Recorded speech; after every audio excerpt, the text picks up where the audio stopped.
It's March 10th, 2024.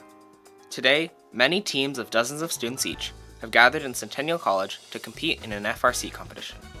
This is an ever-changing robotics competition where students have to design, build, and fundraise an entire robot from scratch. Today there's a match where an alliance of Runnymede Robotics, the Humberside Huskies, and the Cyber Squad face the Pink Titans, the SMT Titans, and the Robo Devils. They battle for the right to continue on in the competition because they're in the losers bracket of playoffs.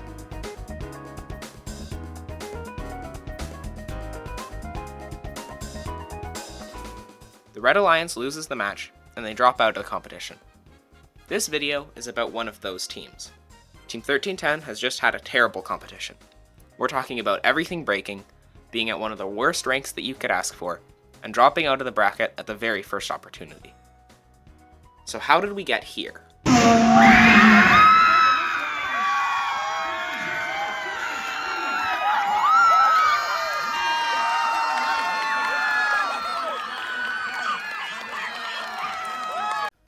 Just last week, 1310 had a competition in North Bay, which is pretty far from Toronto. So Runnymede did something we haven't done since COVID ended, which is take an overnight trip. We took a coach bus up and stayed in a Days Inn for 2 nights. It was very nice, and the cool night sky distracted us from the fact that we were going to have only 5 hours of sleep per day for the next 3, as we got home at 12 on Sunday, leaving school on Monday. This is pretty different from Centennial, as I slept for exactly the same amount of time, but there was March break after, instead of school. So with this new sleep schedule and the previously mentioned shortcoming at Centennial, it's amazing how good North Bay turned out to be. Well, it started out with some of the worst luck imaginable. 5 matches in, and we had only won twice. 1 loss to 1305, 1 to a team-up of Lake Effect and Noki, and 1 to a team-up of Cybergnomes and Kinetic Knights. But then, out of the dark and terrible alliances, a gift from the FRC matchmaking system, Makeshift Robotics and Falcon Automation. We weren't out of the dark just yet. We were up against Manitoulin Metal, BML Robotics, and the most threatening, Merge Robotics. Merge has one of the best autos at the competition, a 4-node auto that scores 22 points just in the first 15 seconds of the match. When most matches are below 60 points, that's a huge deal. So, can 1310 win this match and prove ourselves as a team worth taking note of? Well, I wish I could tell you, but this match is invalid because the field management system forgot how to count.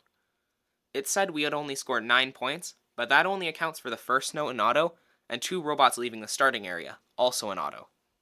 I guess we'll have to go through this one later. They decided to replay this match at the end of the day, and the end of the day cannot come quick enough, as we lose both of the next matches.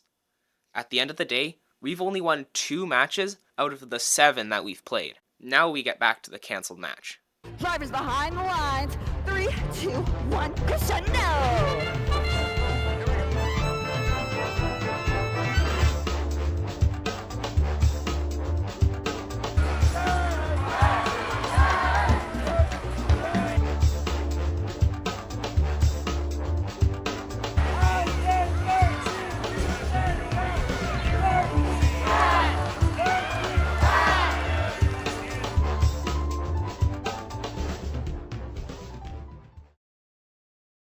It went incredibly.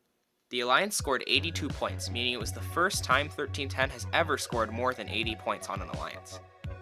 Going back to the hotel, we created a pick list in case we were Alliance captains, and then went to bed. So, riding the high from the night before, we start the first match, which just happens to be with both Ice Cubed and the Wired Cats.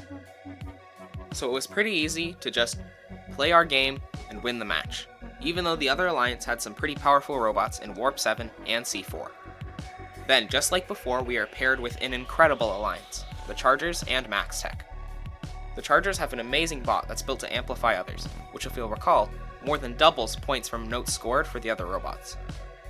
So that, and the fact that both of us are admirable scorers, means we somehow managed to blow past both Warp 7 and Wired Cats again, even gaining both extra ranking points in this match and the last.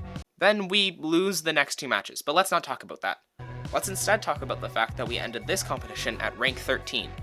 That's 3 ranks higher than last competition, and considering the teams at this one compared with Centennial, that's pretty good. Alright, Alliance selection time. We ended up on...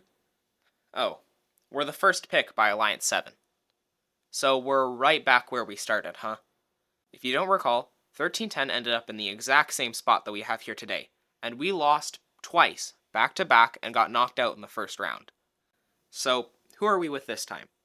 Well, we were picked by 2013, Cybergnomes, and with them, we picked Sparkling H2O. Cybergnomes has a bot that scores in the speaker, and has a great auto. H2O also has a very consistent robot that scores in the speaker as well. Just like last time, we start off with a match against Alliance 2. A terrible matchup because we're up against the Chargers and Hoya, the ranked 5 and 7 teams that have crushed it in qualifying matches. We were not expecting much, and that maybe we could make a better showing in the losers bracket than last time. But then this happened. Underway in match 3, we've got Alliance 7, Alliance 2, both of them working away right off the bat. The Hoyas lining up for another shot. Once again, these robots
We're now up against Alliance 3, which is arguably way stronger than Alliance 2, since they have really high scoring robots, in mainly Ice Cubed.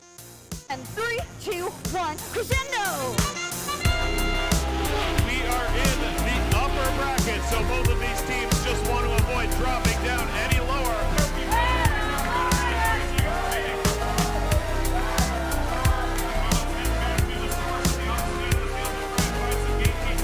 Note flying up into the speaker from 1310. 2013 trying to get a note into the...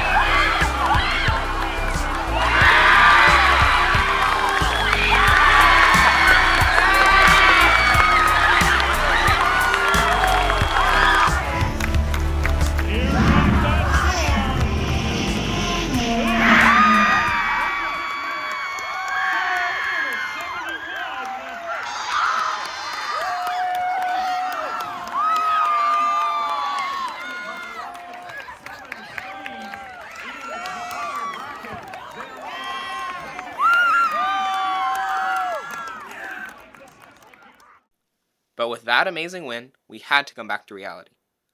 We thought that there was no way that we could beat the number 3 Alliance, but we actually couldn't beat Makeshift and Warp 7 together. Match 13 was a little bit closer, but Alliance 3 made some safer plays and left us in round 5 in order to progress to finals. Good things don't last forever. We did, however, get to 100% qualify for Provincials, so I guess we'll see you there.